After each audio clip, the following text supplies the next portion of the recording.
Hello, welcome to farm house. ഇന്നത്തെ നമ്മുടെ recipe എന്ന് പറയുന്നത് തക്കാളി അവിയൽ. വളരെ പെട്ടെന്ന് ഉണ്ടാക്കിയെടുക്കാൻ പറ്റുന്ന ടേസ്റ്റി ആയിട്ടുള്ള റെസിപ്പിയാണ് തക്കാളി അവിയൽ എന്ന് പറയുന്നത്. നമ്മുടെ കയ്യിൽ വെജിറ്റബിൾസ് കുറഞ്ഞ ദിവസം, കറികൾ കുറഞ്ഞ ദിവസം പെട്ടെന്ന് ഒരു ഗസ്റ്റ് വന്നു, അല്ലെങ്കിൽ ഫിഷ് കിട്ടാത്ത ദിവസം, ഇങ്ങനെയുള്ള ദിവസങ്ങളിൽ നമുക്ക് ട്രൈ ചെയ്യാൻ പറ്റുന്നൊരു അടിപൊളി റെസിപ്പിയാണ് തക്കാളി അവിയൽ. എങ്ങനെ തക്കാളി അവിയൽ ഉണ്ടാക്കണമെന്ന് നോക്കാം. തക്കാളി അവിയലിന് മെയിനായിട്ട് നമുക്ക് വേണ്ടത് തക്കാളിയാണ്. ഞാനിപ്പോൾ ഇവിടെ 2 തക്കാളി നീളത്തിന് കീറിയെടുത്തേക്കുന്നതാണ്.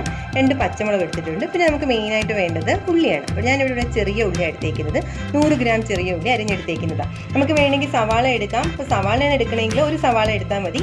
സവാളയേക്കാൾ കൂടുതലായിരിക്കണം നമുക്ക് എപ്പോഴും തക്കാളി എടുക്കണം. അതായത് തക്കാളിയുടെ അളവ് കൂടുതലായിരിക്കണം, അതെപ്പോഴും ശ്രദ്ധിച്ചാൽ മതി. ഞാൻ തേങ്ങ ഒരു ബൗൾ എടുത്തിട്ടുണ്ട്. മുളക് പൊടി ഞാൻ 1/4 ടീസ്പൂൺ എടുത്തേക്കുന്നത്. ആവശ്യത്തിന് ഉപ്പ്, 1/4 ടീസ്പൂൺ മഞ്ഞൾപ്പൊടി, വെളുത്തുള്ളി ഞാൻ 3 അല്ലി എടുത്തിട്ടുണ്ട്. ജീരകം ഞാൻ വളരെ കുറച്ച് എടുത്തേക്കുന്നത്, 1/4 ടീസ്പൂണിലും കുറവാണിത്.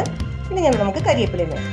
നമുക്ക് ആദ്യം അവിയലിന് ആവശ്യമുള്ള അരപ്പുണ്ടാക്കാം. അപ്പോൾ അതിന് വേണ്ടിയിട്ട് ഞാനിപ്പോൾ തേങ്ങ എടുത്തിട്ടുണ്ട്. അതിലേക്ക് ഞാൻ വെളുത്തുള്ളി ചതച്ചിടുവാണ്. മഞ്ഞൾപ്പൊടി എടുത്ത് വെച്ചിരുന്നത് ഫുൾ ആഡ് ചെയ്തു. മുളക് പൊടി ഞാൻ ആഡ് ചെയ്യുവാണ്. ജീരകം, കുറച്ച് കരിവേപ്പില.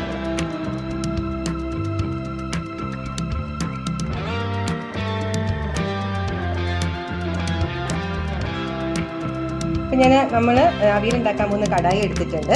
അതിലേക്ക് ഞാൻ നമ്മുടെ തക്കാളിയും കീറി വെച്ചിരുന്ന പച്ചമുളകും കൂടെ ആഡ് ചെയ്യുവാണ്. അതിനൊപ്പം തന്നെ ചെറിയ ഉള്ളി ആഡ് ചെയ്യുവാണ്. ഇത് നമ്മളിപ്പോൾ അരച്ച് വെച്ചിരുന്ന ഈ അരപ്പും കൂടി ഇതിനകത്ത് ആഡ് ചെയ്യുവാണ്. അപ്പോൾ ഇത് നമ്മൾ തോരൻ അരയ്ക്കണ പോലെ അല്ല, കുറച്ചുകൂടെ ഒന്ന് അരയണം. എന്നാൽ ഭയങ്കരമായിട്ട് അങ്ങ് പേസ്റ്റായിട്ട് അരിഞ്ഞു പോകാനും പാടില്ല. അപ്പോൾ അതും കൂടി ഞാൻ ഇതിൽ ആഡ് ചെയ്യുവാണ്.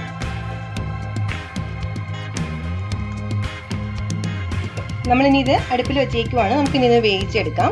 കുറച്ച് നേരത്തേക്ക് ഒരു 5 മിനിറ്റ് നമുക്ക് ഇതിന് അടച്ചു വെച്ചേക്കാം. ഞാനിത് സാധാരണ മീഡിയം തീയാണിപ്പോൾ വെച്ചേക്കുന്നത്.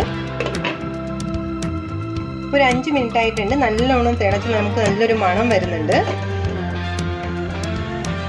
നമുക്കിതിന് നന്നായിട്ടൊന്ന് ഇളക്കി വെക്കണം. നമുക്ക് നല്ല വറ്റി വരണം കേട്ടോ.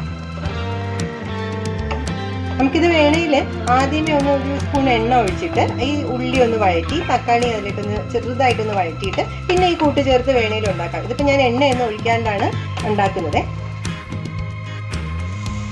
നല്ല വറ്റിച്ചെടുത്തിട്ടുണ്ട് ഞാൻ. ഒന്നുകൂടെ ഒന്ന് ഇളക്കി നോക്കാം. നല്ല വറ്റി വരുമ്പോൾ ഒരു മണം വരും കേട്ടോ അതിനകത്ത്. അപ്പോൾ നല്ലോണം വറ്റിച്ചെടുക്കുക. ഒത്തിരി അങ്ങ് കുഴയണ്ട, എന്നാലും തക്കാളിയൊക്കെ നല്ലോണം ഒന്ന് കുഴച്ചെടുക്കുകയും വേണം കേട്ടോ. ഇനി നമുക്കിതിലേക്ക് കരിവേപ്പില കൂടെ ആഡ് ചെയ്യാം. ഈ സമയത്ത് വേണമെങ്കിൽ നമുക്ക് 1 സ്പൂൺ പച്ച വെളിച്ചെണ്ണ കൂടെ ആഡ് ചെയ്താൽ നല്ലൊരു മണമായിരിക്കും കേട്ടോ. ഞാനിപ്പോൾ വെളിച്ചെണ്ണ ആഡ് ചെയ്യില്ല, ഒട്ടും തന്നെ വെളിച്ചെണ്ണ ആഡ് ചെയ്യാണ്ടാണ് നമ്മൾ ഈ ഡിഷ് ഉണ്ടാക്കിയിരിക്കുന്നത്. നമുക്കിനി ഇത് ഓഫ് ചെയ്യാം. റെഡി ആയിട്ടുണ്ട്. നമ്മൾ തക്കാളി അവിയൽ റെഡി ആയിട്ടുണ്ട്. വളരെ പെട്ടെന്ന് ഉണ്ടാക്കാൻ പറ്റുന്ന അവിയലാണ്.